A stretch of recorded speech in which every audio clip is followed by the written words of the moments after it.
Silakan duduk Bapak Ibu yang dikasihi Tuhan. Shalom. Ih, orangnya banyak yang jawab sedikit.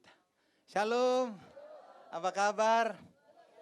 Pasti luar biasa. Kalau jemaat saya bilang kalau tanya apa kabar, biasa di luar katanya. Pak Bu yang dikasihi Tuhan, tanggal 28 September kemarin karena kemurahan Tuhan, saya membimbing perjalanan ke Tanah Perjanjian. Saya membawa kurang lebih 24 pendeta. Memang agak sulit bimbing pendeta karena pendeta tidak dibimbing pun banyak tanya. Apalagi dibimbing, tambah tanya lagi. Tanggal 28 tuh hari yang ke-9 karena saya ikut Yerusalem March waktu itu. Karena orang Yahudi meyakini ini adalah Sukot yang terakhir sebelum Yesus datang. Katanya begitu. Nah saudara ini kasih Tuhan, ketika habis pelayanan seharian, tanggal 28 pas saya melihat CNN. Di kamar saudara aku lihat CNN dan saya lihat running text di bawah. Itu sedang berjalan dan berita itu berkata demikian. Palu diguncang dengan 7,4 skala Richter. Saya kaget luar biasa saudaraku, bukan karena palunya. Masalahnya adalah putri saya yang pertama sedang ada di Palu. Dan putri saya yang pertama sedang dinas di Rumah Sakit Umum Daerah Palu karena dia internship dokter di sana. Tentu sebagai hamba Allah, saya sempat tanya sama Tuhan begini, Tuhan, aku on duty loh.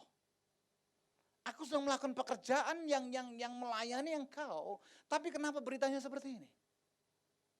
Menyaksikan gampang, tapi mengalami bukan sesuatu yang gampang. Sekalipun pendeta, tentu ada titik kelemahannya.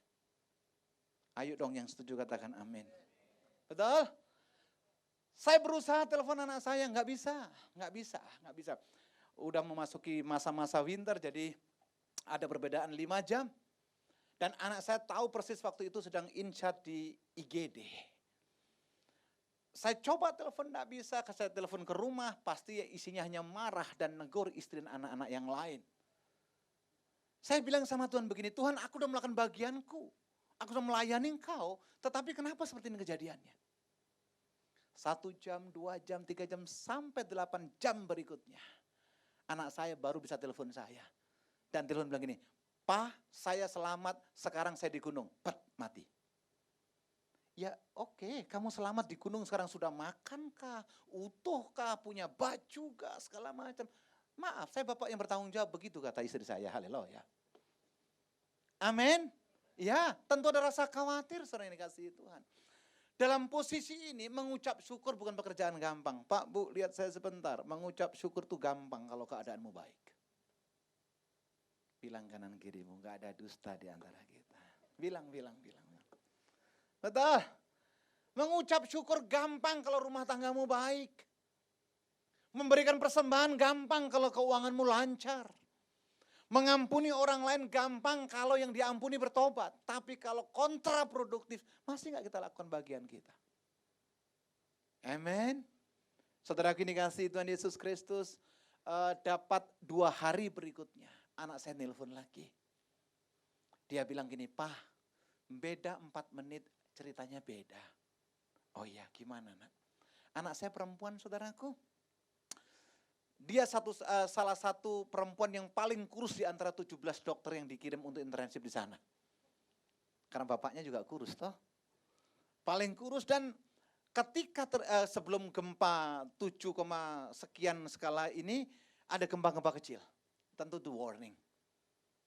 Dan dia tahu persis kalau gempa besar yang lari. Dia itu di rumah nyetir Agia.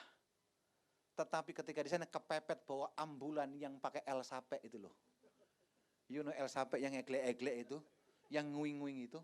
Dia bilang gini, Pak, aku lari sama dokter-dokter Pak ke gunung gigi 2 enggak pindah-pindah. Jangankan gigi 2, gigi 1 pun enggak masalah nak. Kalau rusak Papa kredit nanti. Mobil ada spare partnya, nyawa enggak ada spare partnya. Halo, amin. Puji Tuhan, minggu yang lalu anak saya udah balik lagi ke Jakarta. Semua karena anugerah Tuhan. Tepuk tangan buat Tuhan. Kita buka yuk 1 Raja-Raja pasal 17. Sebenarnya saya mau khotbah tentang hindari perkataan yang bodoh. Tapi lihat pujian penyembahan tadi, kok kayaknya bukan itu pesan Tuhan untuk kita semuanya. Amin. Kita buka yuk 1 Raja-Raja 17 ayat yang pertama. 1 Raja-Raja 17 ayat yang pertama. Coba lihat ke depan. Lalu berkatalah Elia orang Tisbe dari Tisbe Gilead kepada Ahab, demi Tuhan yang hidup, Allah Israel yang, saudara kasih underline perkataan yang kulayani. Sesungguhnya tidak akan ada embun atau hujan pada tahun-tahun ini kecuali kalau apa? Kukatakan. Dalam surat Yakobus dikatakan, saudaraku, Elia manusia biasa, tapi ketika dia berdoa 3 tahun dan 6 bulan hujan tidak turun di Israel. Dengan kata lain, saudaraku, Elia sebenarnya bukan manusia biasa, tapi manusia di atas rata-rata. Yang setuju katakan amin. Zatnya sama. Kita datang, saudaraku, ke tempat ini menyembah Allah yang sama. Betul tidak? Tapi jawaban doa itu berbeda-beda. Betul tidak? Kita semua datang punya permasalahan, tapi jalan keluar yang Tuhan sediakan buat kita itu berbeda-beda. Semua tergantung dari respon kita. Bilang kanan kirimu, pastikan responmu benar. Ya, responmu akan menentukan respon Tuhan. Sikapmu akan menentukan sikap Tuhan. Dan keputusanmu akan menentukan masa depanmu. Saya ulangi sekali lagi, tulis untuk update status. Haleluya. Biasanya orang Kristen gitu sih. Baru ke gereja, update status, sedang ibadah gitu. Lalu ngapain? Tapi di GBI sini enggak Pak, ini GBI yang ada di Irak. Kalau berenang jauh 10 tahun baru nyampe. Iya. Setelah itu nikmati pujian penyembahan. Lah kita ngapain? Terakhir ini pendeta khotbah ngomong terus. Loh, kalau enggak ngomong kan pendeta bisu.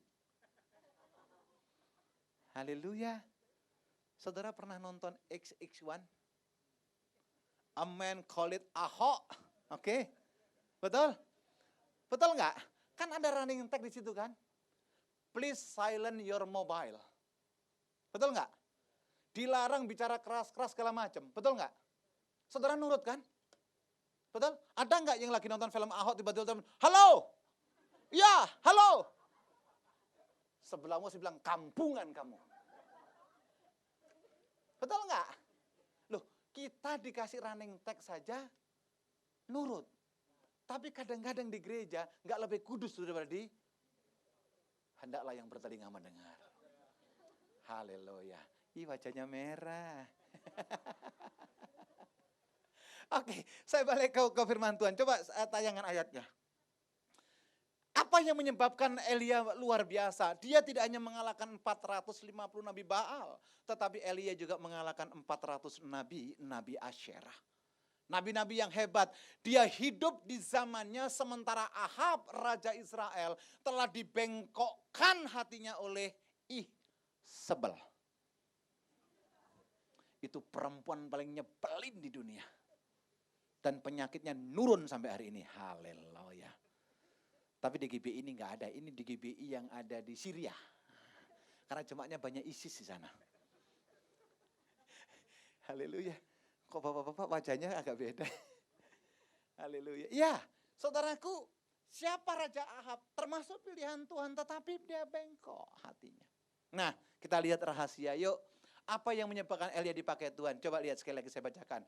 Lalu berkatalah Elia orang Tisbe dari Tisbe Gilead kepada Ahab, demi Tuhan yang hidup, Allah Israel yang apa? Pak, Bu, Elia tidak pernah menepuk dada bahwa dia hamba Tuhan yang hebat. Elia tidak pernah memperkatakan aku yang membasmi 450 nabi Baal. No. Elia tidak berkata aku berdiri di atas firman Tuhan sehingga aku diurapi luar biasa dan dia menjadi sombong. No. Elia memproklamirkan dirinya apapun kondisi dan keadaannya adalah seorang pelayan. Nangkep sampai di sini. Amin. Dan tidak ada pelayanan yang patut dibanggakan kecuali hanya perkenanan Tuhan. Amin. Jemaat yang saya pimpin selalu saya bilang begini, jangan pernah kagum kepada pendeta, siapapun pendeta itu, sebab pendeta punya potensi mengecewakan. Tapi kalau saudara kagum kepada Tuhan, Tuhan tidak pernah mengecewakan kita. Tepuk tangan buat kebenaran. Amin. Jadi nggak usah cari pendeta itu tok cara pandang. Bagian pendeta doa. Bagian Tuhan menjawab. Suatu ketika ada seorang ibu datang kepada kami di ibadah. Dia wajahnya udah kucel saudaraku. Dia bawa lampiran map merah begitu. Dia lempar mapnya ke saya. Pendeta baca, ini tulisan dokter. Aku bukan dokter, aku pendeta. Aku nggak bisa baca tulisan dokter. Ya suruh baca juga nggak ngerti. Baca Alkitab juga miring-miring. Ini tulisan dokter yang tidak jelas dibaca gitu. Dia bilang begini, saya punya anak satu-satunya. Dan anaknya divonis jantungnya bocor 3. Dan diberi kesempatan hanya hidup 6 bulan. Saya tanya, siapa yang bilang begitu? Dokter, saya mau katakan, mati hidup kita bukan di tangan dokter. Mati hidup kita ada di tangan Tuhan. Kok aminnya nggak mantap ya? Pak, saya turun ya Pak ya. Kalau nggak boleh saya pulang Pak. Amin. Ya, mati hidup kita. Dokter boleh bilang stadium 4, stadium Gelora Bung Karno. Terserahlah ngomong. Saya mau katakan, Tuhan adalah dokter di atas segala dokter. Amin. Mungkin orang, ntar dulu tepuk tangannya belakangan dulu. Dokter bisa saya bilang gini, nggak ada harapan segala macam, boleh bilang begitu. Tapi Lukas 1:37 berkata apa? Bagi Tuhan tidak ada yang mustahil. Lain baru tepuk tangan buat Tuhan. Amen. Orang boleh bilang begini, bisnismu tidak mungkin berhasil. Banyak orang yang sudah melakukan ini batal. Kita harus katakan ketika Tuhan yang membuka, Tuhan pasti bertanggung jawab. Haleluya. Coba lihat pandang kanan kirimu, jangan putus asa kamu. Bilang begitu. Haleluya. Jawab, masih ada harapan. Haleluya. Manusia potensi menutup pintu buat kita. Tapi Tuhan sanggup membuka ribuan pintu buat kita. Yang setuju tepuk tangan panjang bagi Allah kita. Katakan haleluya. Kunci yang pertama adalah melayani. Maaf Pak, Bu, melayani bukan harus di gereja. Terus pakai jas lagi. Jas, kasar kali bahasa saya ini. Nggak usah pakai jas dulu, no. Betul. Nggak ada gunanya pelayananmu di mimbar ini. Kalau di rumah nggak ditolak. Pak, dengar Pak. Nggak ada gunanya orang membungkukkan badannya karena menghormati engkau. Kalau anakmu tertolak. Ya kok nggak ada yang bilang amin ya. Bapak-bapak ada amin? Oke, Bu. Nggak ada gunanya sering-sering arisan, Bu. Betul. Kalau anak dan suamimu tertolak. Jangan bilang amin, dia bilang, haleluya. Ibu-ibu sekarang lebih rela ketinggalan dompet daripada ketinggalan gadget. Betul. Kalau nggak update 1 jam rasanya dunia ada yang hilang. Sekali lagi bukan GBI, ini GBI yang ada di Syria. Jauh sekali. Pak, Bu, yang penting pelayanan. Pelayanan bukan berapa hebatnya engkau melayani. Menurut saya pelayanan cuma satu tujuannya. Berkenan atau tidak di hadapan Tuhan. Tahun 2002 saya dipanggil Tuhan melayani. Bukan di gedung-gedung yang mewah seperti ini. No. Saya dipanggil Tuhan melayani pertama kali adalah di Pemulung. Sampai berita ini saya turunkan. Saya tetap melayani Pemulung. Buat saya itu adalah amanat agung. Amin. Naik 2 tahunnya lagi pelayanan penjara. Termasuk sama Pak Rudi ini. Betul? Buat saya itu adalah panggilan agung. Ketika mulai tanda kutip dipromosikan saudaraku. Banyak orang bilang begini. Ngapain Abraham pelayanan ke situ kan cari nama. My name Abraham. Nggak mungkin saya ganti bejo. Haleluya. Amin. Melayani bukan hobi, tapi melayani adalah panggilan. Yang setuju tepuk tangan bagi Allah kita. Bu, tanggal muda, tanggal tua, tetap melayani suami dengan baik. Oh enggak ada ibu-ibu di sini, puji Tuhan. Pak, masakan istri enak atau tidak, tetap melayani dengan baik. Wih, yang amin cuma Pak Pendeta. Yang lainnya geleng-geleng. Bapak enggak tahu ini pergumulan saya selama 7 turunan. Haleluya. Yang kedua, yuk 1 Raja-Raja 18 ayat 30. 1 Raja-Raja 18 ayat 30. 1 Raja-Raja 18 ayat 30. Sekali lagi dapat gelas. Kata Elia kepada seluruh rakyat itu, datanglah dekat kepadaku. Maka mendekatlah seluruh rakyat itu dan itu kepadanya. Lalu apa? Lalu ia memperbaiki mezbah. Kasih underline perkataan mezbah. Mezbah ini bahasa aslinya adalah mezbah. Apa mezbah? Mezbah adalah tempat korban bakaran ucapan syukur. Apa mezbah? Adalah tempat yang dikhususkan untuk kita berkontemplasi dengan rohnya Tuhan. Apa mezbah? Adalah tempat yang dikuduskan untuk kita berkomunikasi dengan Tuhan. Yang setuju katakan amin. Kita boleh melayani hebat. Tapi kalau kita tidak punya hubungan khusus dengan Tuhan, apa yang kita layani? Betul? Kita sibuk dengan jadwal, tapi hubungan intim tidak ada, masalah waktu kita akan jatuh kok. Pak, Bu, saya tanya ya, tapi tolong tidak usah dijawab deh, dalam hati saja. Masih ada enggak mezbah keluargamu? Ini adalah krisis yang kita hadapi. Masih adakah suami istri bergandengan tangan? Mengandalkan Tuhan dalam rumah tangga kita, menyerahkan masa depan anak cucu kita. Masih ada enggak dalam rumah tanggamu? Jika seorang pelayan Tuhan tidak lagi punya mezbah, apa yang mau diberikan pelayanan? Loh kok sunyi senyap? Amin dong. Betul. Pak, saya sibuk, Pak, saya bisnis. Saya enggak dalam konteks bicara seperti itu, tapi dengar baik. Kekuatanmu terletak pada mezbah keluargamu. Satu langkah dari rumah, itu telah maut. Alkitab bilang demikian. Amin. Saya bisa berdiri di hadapan Bapak Ibu, itu karena doa-doa seorang istri. Loh kok istri nggak ada yang amin ya?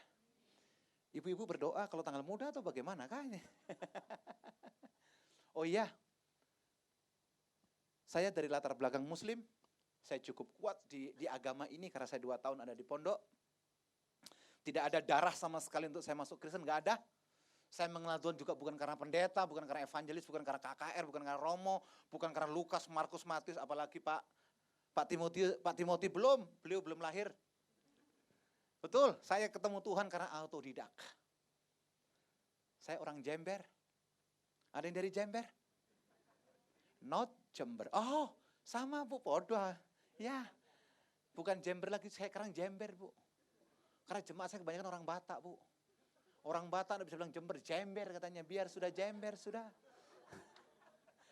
Orang Jember makan ayam di bawah berek, di berebes katanya. Sudahlah, sampai orang Jember Mas ya? Oh Solo. Saudaraku, saya sakit, saya kecelakaan. Tentu di rumah sakit, bukan di restoran toh. Betul? Ada perempuan cantik, saya pendeta normal, saya tahu mana yang cantik, mana yang kurang cantik. Sorry, saya masih normal. Saudaraku dia datang dan perempuan itu berdoa dari bangsal satu ke bangsal yang lain. Ini kurang kerjaan perempuan ini. Begitu datang dekat saya, Kristen. Kenapa saya tahu Kristen? Di dadanya ada cross kecil. Beda dengan orang kalung salibnya orang sekarang. Sekarang itu kalung salibnya 1 meter lawan 2 meter. Maksudnya kalau salah salibkan saja. Iya, orang sekarang kan lebay Pak, mobilnya biar kelihatan Kristen toh, belakangnya itu kasihnya seperti sungai yang tidak pernah kering. Oh. Iya, salib ucok padahal kamu gak tahu ya siapa saya. Itu orang paling menderita, dirinya sendiri pun dia tidak tahu.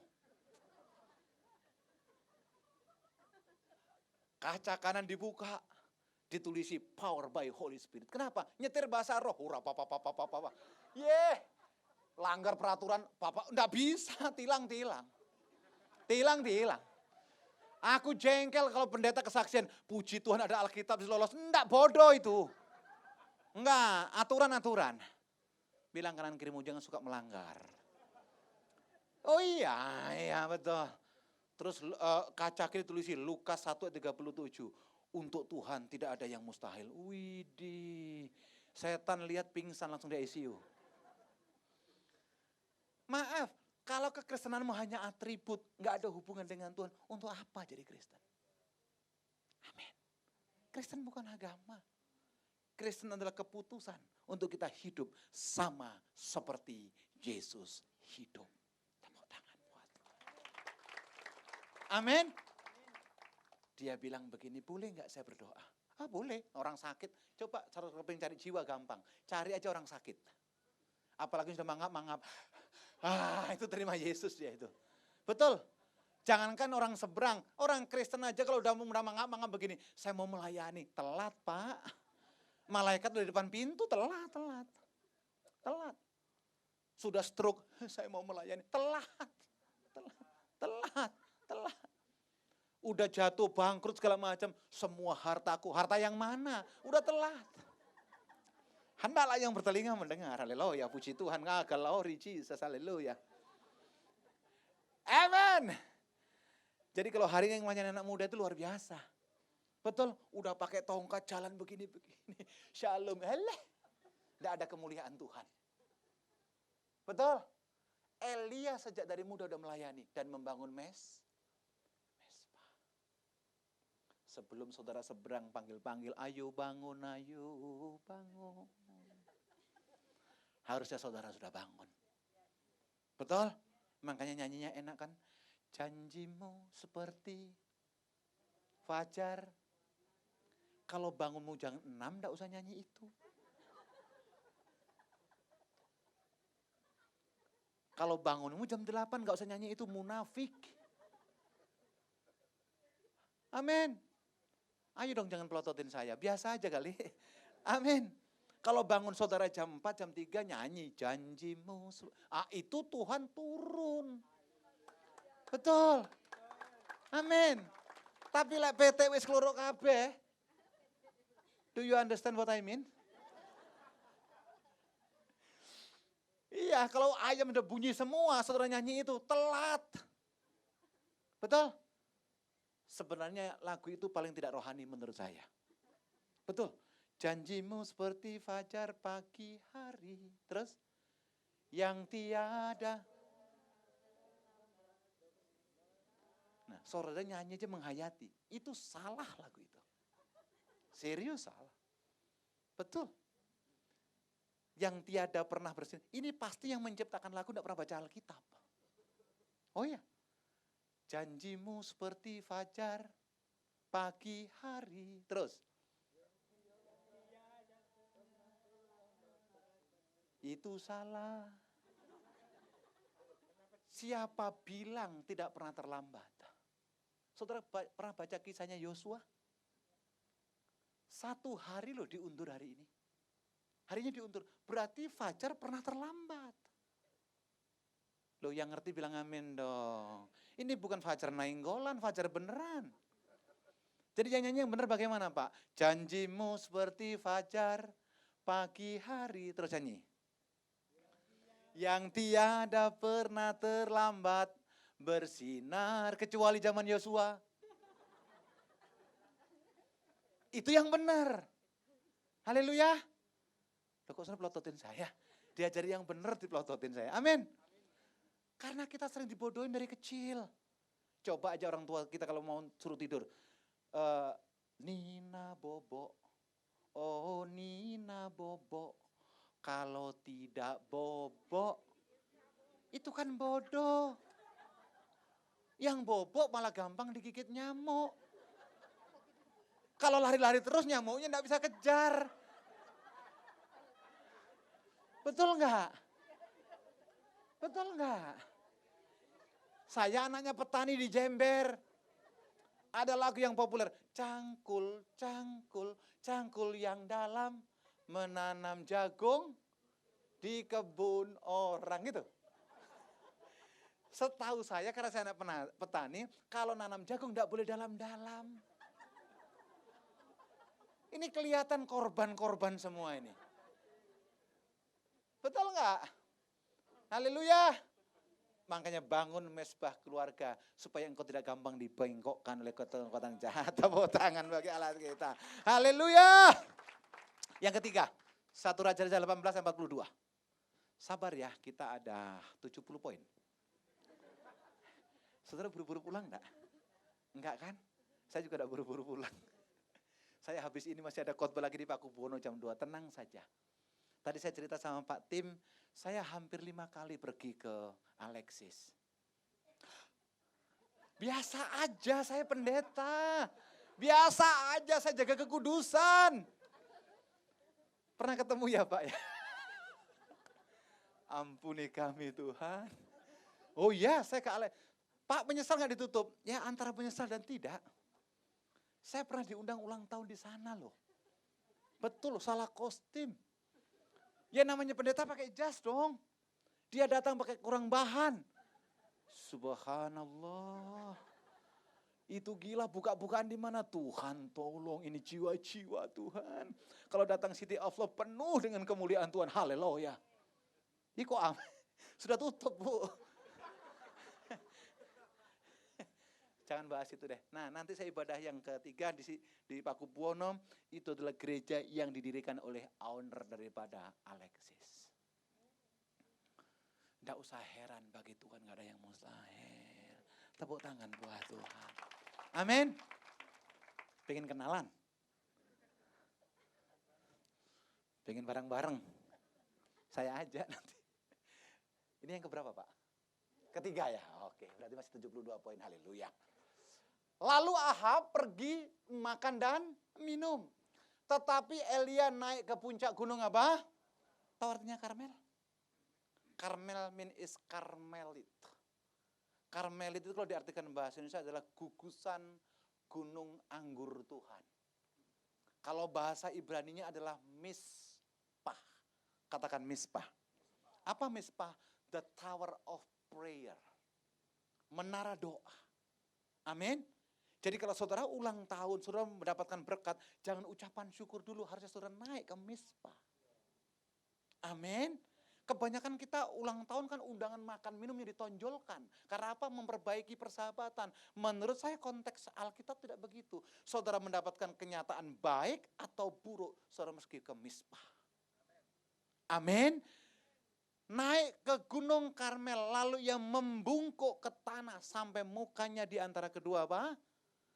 Pak, Bu, pernah nggak lihat orang yang ininya hitam dua? Pernah? Bawa rangsel? Naik lift, takut. Jenggotnya panjang. Betul. Jangan-jangan dagang bakso. Pak, Bu, kalau menurut ayat ini, harusnya yang hitamnya dua siapa? Ayo dong, baca baik-baik. Membungkuk sampai ke, maaf, yang namanya Gunung Karmel itu bukan gunung tanah, bebatuan. Jadi kalau kepalanya batu itu nyangkut ke tanah pasti luka. Harusnya yang hitam dua itu bukan mereka, kita. Ini adalah firman, inilah kebenaran. Daniel itu berdoa sampai bow down. Merendahkan diri. Yusuf sampai tersungkur. Yang harusnya ininya hitam kapal itu bukan mereka, kita. Tapi kita enggak. Hitam sedikit Natasha. Minyak kelebihan RH Klinik. Kok tahu? Tahu orang antar istriku. Haleluya. Amin. Suruh mari kita merendahkan diri. Karpetnya kotor Pak. Ini karpet loh. Di Karmel batu. Mana ayatnya? Saya gak usah disuting, kepalaku udah botak gini. Dengan mukanya di antara kedua. Sorry Bapak Ibu lihat saya praktekkan. Kakinya itu begini loh. Kedua lututnya. Dan dia itu merendahkan diri. Harusnya yang ininya hitam kapal itu bukan mereka, tapi kita. Why orang Kristen tidak merendahkan diri seperti Elia?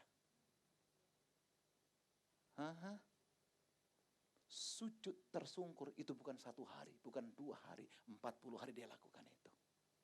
Tapi toh nyatanya banyak orang Kristen doa-doa yang tidak dijawab. Kenapa? Karena tidak mau merendahkan diri di hadapan Tuhan. Terlalu sering kita ngajar Tuhan untuk menjawab doa kita daripada kehendak Tuhan yang jadi atas hidup kita. Betul tidak?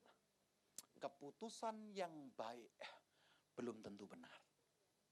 Saya ulangi sekali lagi. Keputusan yang baik belum tentu benar. Tapi keputusan yang benar pasti mengandung nilai-nilai kebaikan. Tulis untuk update status. Haleluya. Amin. Nanti yang lain 7.000 orang. Amin saudaraku. Nggak usah follower beli, nggak usah. Saudara ini kasih Tuhan Yesus. Elia merendahkan diri sementara apa? Ahab makan dan minum. Pak, Harusnya ketika Elia bisa membantai 450 nabi-nabi Baal dan Aserah, harusnya dia bisa mengucap syukur dalam tanda kutip, bersaksi dulu kepada orang lain. Tapi Elia nggak lakukan. Elia memilih untuk dekat dengan Tuhan. Siapa yang pernah disakiti hati orang lain? Oh, enggak ada di sini ya, kudus semua ya, puji Tuhan. Siapa yang pernah dikecewakan orang lain? Siapa yang pernah dikecewakan mertua? Ini lebih spesifik.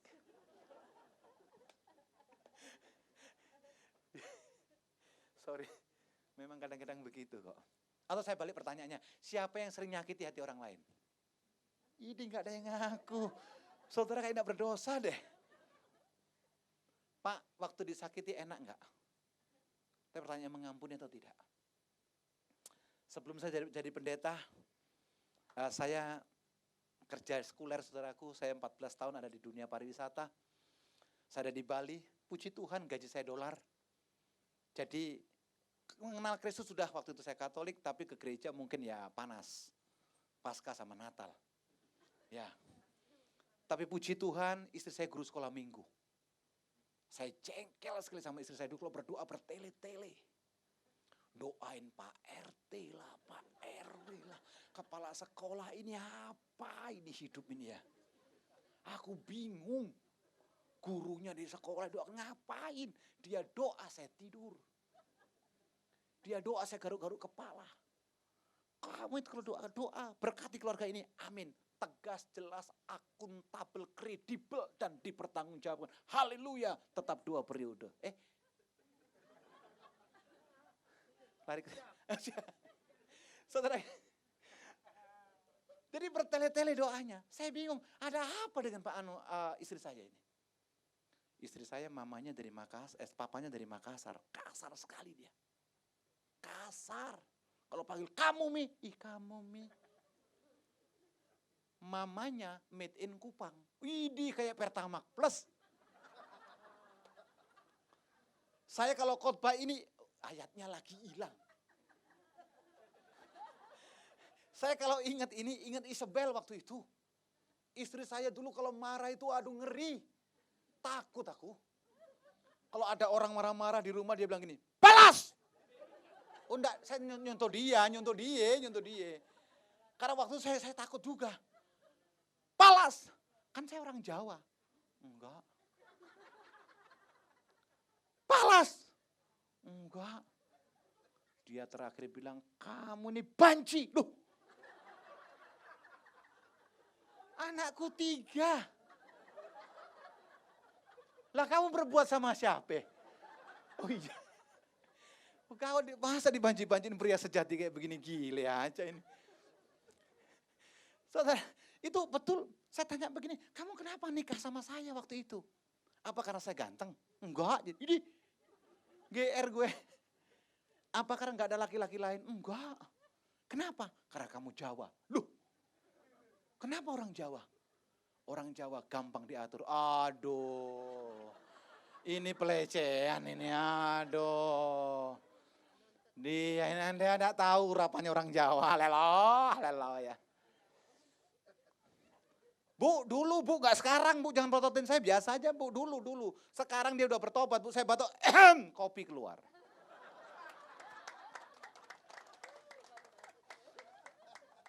Batuk 2 kali, peti keluar. Batuk terus, pergi Jo, jangan ke dokter sana. Oh iya, sana.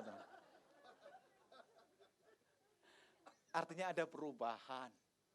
Amin. Tapi sekarang kami mulai membangun mezbah dan kami berlutut di hadapan Tuhan. Karena kami tahu tidak ada gunanya pelayanan tanpa berkenan di hadapan Tuhan. Amin. Tahun 98 reformasi Pak Harto jatuh waktu itu. Saya ikut jatuh. Kok bandingkannya tinggi banget ya? Betul, Pak Harto jatuh, saya juga ikut jatuh. Bedanya Pak Harto tetap kaya, saya melarat tak karu-karuan. Iya, saya bukan hanya bangkrut.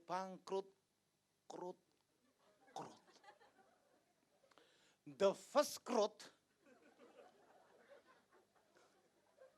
semua leasing ditarik. The second krut, kartu kredit over limit. Oh kasihan.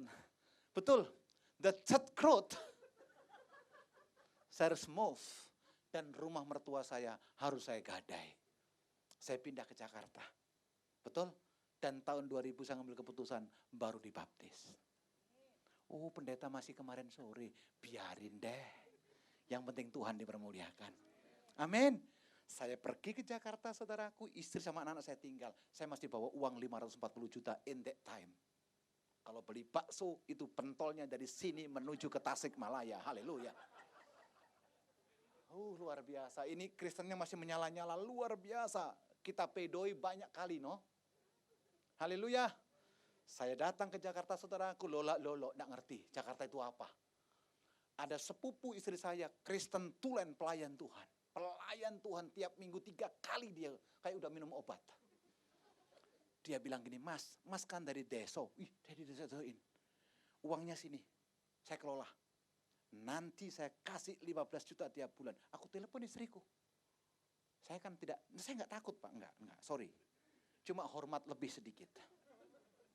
Do you understand what I mean? Oke, enggak ada dusta di antara kita, haleluya. Istri bahagia, rumah tangga aman, damai, sejahtera, haleluya. Amin. Saudaraku, saya telepon, itu mau dikelola uangnya sama sepupumu yang pelayan Tuhan. Kasih. Dia anak Tuhan, pasti mendatangkan kemuliaan. Haleluya. Saya kasih utuh-utuh saudaraku, saya kasihkan dia, harapannya dapat 15 juta tiap bulan. Apa yang terjadi? Pajak saudara aja senyumnya udah kecut, dah enak ini. Apa yang terjadi? Sampai hari ini, sampai berita ini saya turunkan. Tidak satu perak pun saya dapat hasil. Kristen.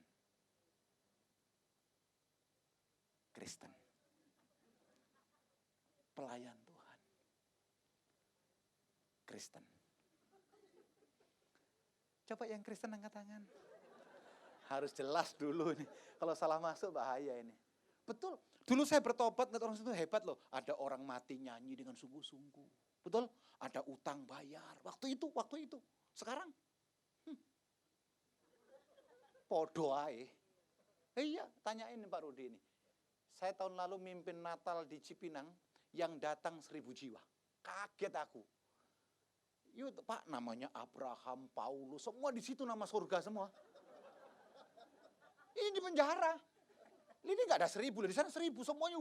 Amin, haleluya. Saya tanya, Om, waktu ngerampok doa nggak Om? Doa Pak. Wih, gile. Saya tanya, waktu bunuh doa nggak? Doa keliling Pak. Waktu merampok, doa puasa, Masya Allah. Saya tanya doanya bagaimana? In the name of Jesus. Waduh. Itu dulu, tapi sekarang enggak, saya lihat wajah-wajah yang masuk surga ini, haleluya. Amin. Enggak dikembalikan uangnya. Tahun 2010, saudaraku, saya ditelepon sama ibu ini, dari tahun 2002 loh, 2010, 8 tahun loh. Saya ditelepon. Yang telepon bukan ibu ini, tapi di rumah sakit UGI. Dia bilang ini, Pak Abraham ya? Yes, I am. Datang ke rumah sakit UGI, Pak, ini ada pasien namanya ini. Wih, saya colek istri saya. Penipu. Ada harapan dong. Amin. Kok saudara kayaknya aneh? Wajar dong, kalau aku ngambil uangku toh. Amin. Saya bilang, ada harapan. Aku datang ke rumah sakit UGI. Disambut sama dokter. Saudara ini ya, kami telepon Pak Abraham karena di HP namanya, iyalah AB pasti duluan. Dokter kadang-kadang bodoh juga dia itu, haleluya. Dia pintar bikin resep aja dia. Saudaraku, dia bilang begini, kenapa panggil saya?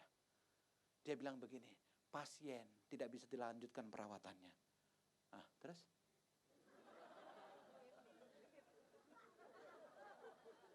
Maksudnya opo iki? Jadi Anda kami panggil karena Anda mengaku saudaranya. Bagaimana? Dipulangkan atau Anda mau lunasi sisa uang? Saya bilang istri saya, gimana sayang? Anak-anak perlu sekolah loh. Belum dia jawab, saya kasih tahu dulu.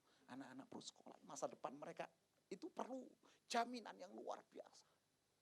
Dia perlu uang yang berlimpah-limpah. Itu saya bilang begini, lu bayar. Enak ya lu ngomong ya. Dia bilang suruh bayar. Ya saya bayar saudaraku. Di mobil pulang sampai tutut. Saya bilang gini, mengucap syukur. Mengucap syukur. Ya, mengucap syukur dalam segala hal. Ku katakan sekali lagi kepadamu, mengucap syukurlah. Lo Paulus bilang gitu kan. Lo ngomong enak, yang nabung kan saya. Haleluya. Lo ini kepala jadi kaki, jadi kepala kayak akrobat ini. Tapi seminggu berikutnya saudaraku, ditelepon lagi. Pak, cepat datang ke rumah sakit. Pasien masuk ICU. Wah, pasti udah panggil notaris. Warisan. Saya buru-buru ke rumah sakit UKI saudaraku.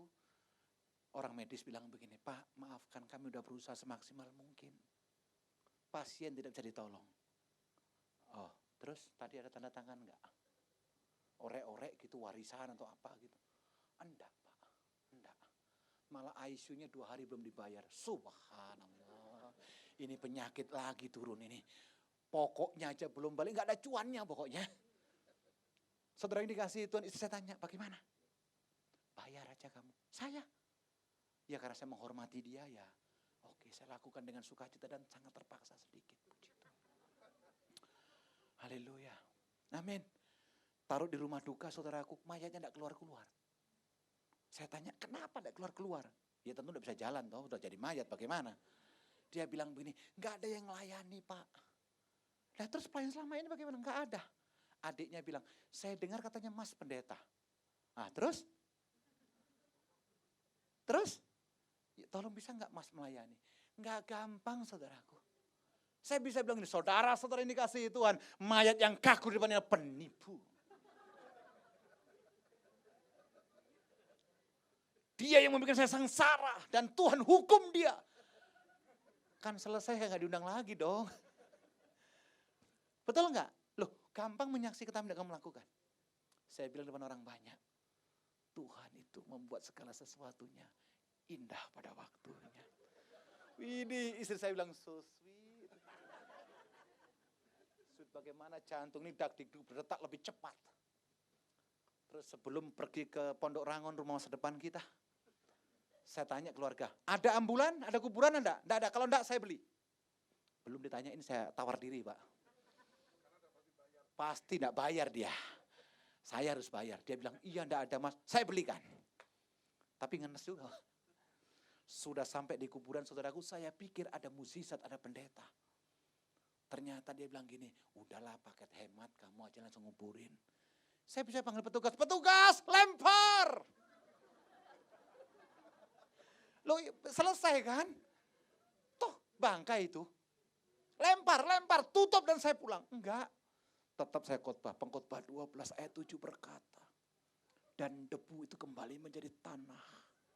Dan roh kembali kepada yang punya. Sebab ketika kita mati, ada bersama dengan Bapa di sorga. Wih, istri saya nangis. Aku juga ikut nangis. Ngapain kamu nangis? Setelah khotbah selesai ditutup, langsung saya tarik tangan istri saya. Pulang, sekarang pulang. Kenapa? Nanti ceritanya di mobil. Pulang. Sudah pulang, sudah di mobil saya cerita. Kenapa kamu ngajak pulang? Saya lihat 40 pengantar itu semuanya lapar.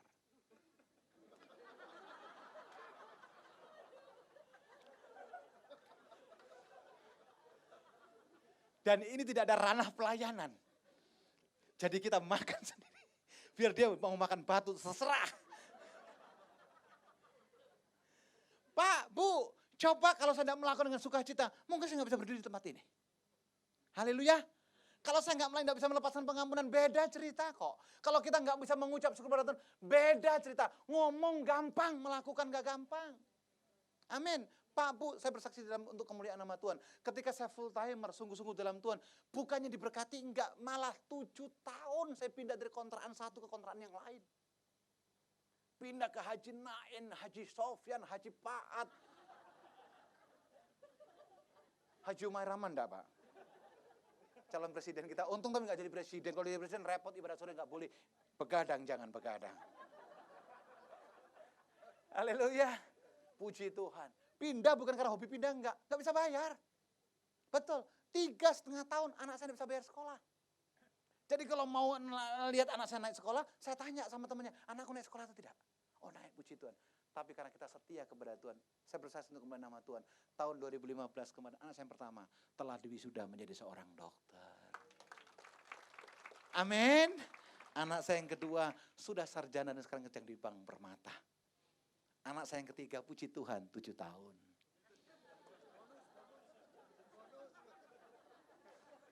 Ini pria sejati. Makanya saya bilang, kamu banci, ngawur aja. Gile dibilang banci, wajah kayak garang mungkin. Bu, Pak, kalau engkau punya masalah pastikan engkau naik ke Karmel. Amin. Kalau punya masalah enggak usah diumbar. Saudara ceritakan masalah saudara kepada orang lain, belum tentu orang lain berikan jawaban. Kalau jumlah kul di sini 14, jangan sampai 14 kul tahu masalah saudara. Betul? Enggak usah cerita ke DKI 1, enggak usah, enggak selesai masalah, enggak usah. Enggak usah. Cerita saja sama Tuhan, karena Tuhan berkata demikian, datang kepadaku hai engkau yang letih lesu, di dalamku ada kelegaan yang luar biasa. Tepuk tangan bagi Allah kita, haleluya. Yakobus pasal 5 ayat yang ke-17. Saya janji yang terakhir. Kalau enggak ingat lagi. Puji Tuhan. Elia adalah manusia biasa sama seperti kita.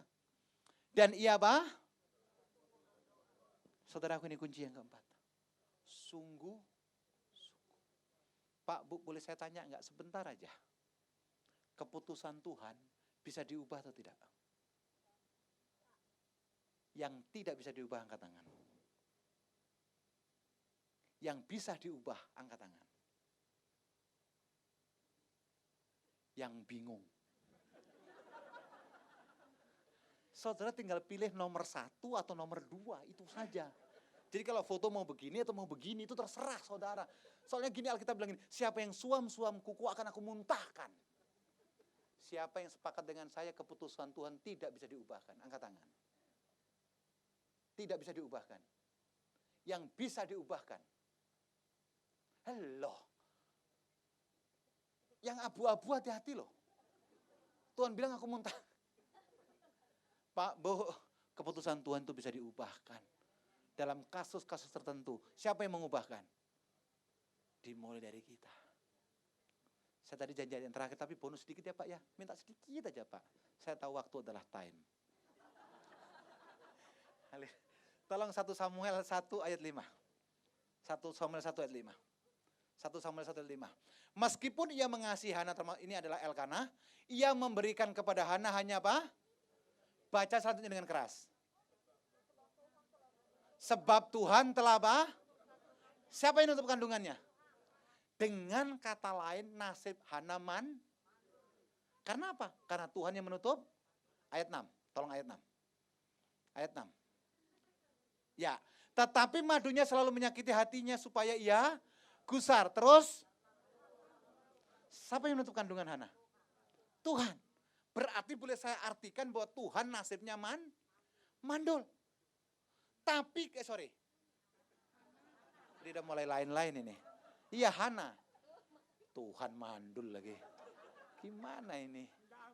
Kalau di YouTube ini bisa dimaki-maki orang. Jadi, so viral lagi ya betul ya. Jadi Hana nasibnya mandul. Kenapa? Karena Tuhan yang menutup kandungannya. Ada alasan buat Hana putus asa. Ada alasan anak-anak tidak sungguh-sungguh. Tetapi ketika dia datang ke Silo, dari Ramataim, dia naik, waktu itu belum ada Kijang Innova loh ya. Belum ada busway. Yang ada cuma keledai. Limusin padang gurun, unta. 7 hari 7 malam. Tapi saya pelajari Alkitab ketika Hana ada di Silo. Dia berdoa bersungguh-sungguh, bahkan sehari-harian dia menangis. Sampai pendetanya bilang begini, Ibu, kenapa Ibu mabuk anggur? Tapi Hana jawab, saya tidak pulang dari Alexis, tidak mabuk. Aku wanita yang susah hati. Tapi kuncinya cuma satu, sungguh-sungguh. Ayat terakhir yang betul-betul terakhir. 1 Samuel 2 ayat 21, betul-betul terakhir. Setelah itu saya pulang. Coba baca yuk, 3, 2 ya.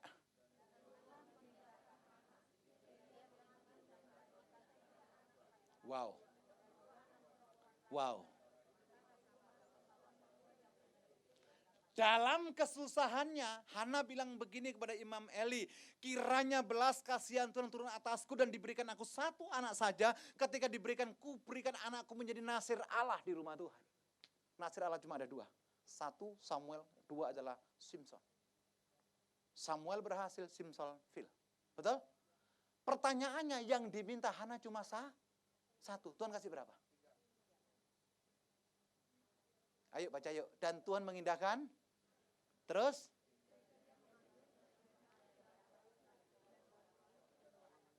Jadi anaknya berapa? Ini matematika dapat 6 dulu nih. 6. 3 laki-laki, 2 perempuan. Lah Samuel anak sopo? Anak Hana toh, itu anak tiriku. Haleluya. Mintanya berapa? Siapa yang punya masalah dengan kekuatan, kekhawatiran segala macam? Saudara berdoa saja, dia menjawab lebih dari apa yang saudara doakan. Amin. Saudara datang ke tempat ini bertemu dengan Tuhan, apapun masalahmu, Tuhan pasti sanggup selesaikan. Tepuk tangan bagi Allah kita, haleluya. Tepuk tangan lebih baik bagi Allah kita, haleluya.